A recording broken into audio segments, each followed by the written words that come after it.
Good morning.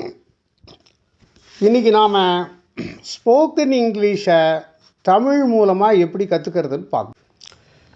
உங்கள் வீட்டுக்கும் பக்கத்து வீட்டுக்கும் நடுவில் ஒரு மரம் இருக்குது. 2 வீட்டுக்கிடையே ஒரு மரம் இருக்குது. 2 வீடுகளுக்கிடையே ஒரு மரம் உள்ளது. The tree is between the 2 houses. The tree is between the 2 houses.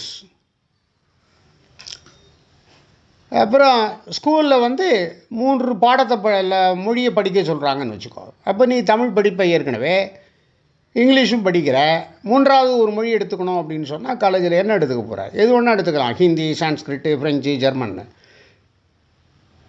நீ ஹிந்தி எடுத்துக்கிட்டியானா? நான் ஆங்கிலத்தோடு ஹிந்தியும் படிக்கிறேன். நான் ஆங்கிலத்தோடு ஹிந்தியும் படிக்கிறேன். I learn Hindi besides English. நான் ஆங்கிலத்தோடு இந்தியும் படிக்கிறேன். சரி, 2 பேரும் மீட் பண்ணி போகிறீங்க.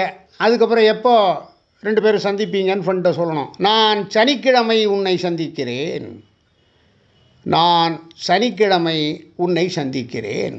I will meet you on Saturday. I will meet you on Saturday. நான் உன்னை சனிக்கிழமை சந்திக்கிறேன். எத்தனை மணிக்கு வரணும்னு அவன் கேட்குறான். எத்தனை மணிக்குப்பா அப்படின்னு கேட்குறான். அப்போ நீ ஒரு டயத்தை சொல்லணும். 10 மணிக்கு வா.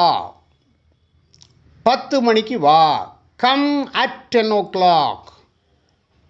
Come at 10 o'clock. 10 மணிக்கு வா.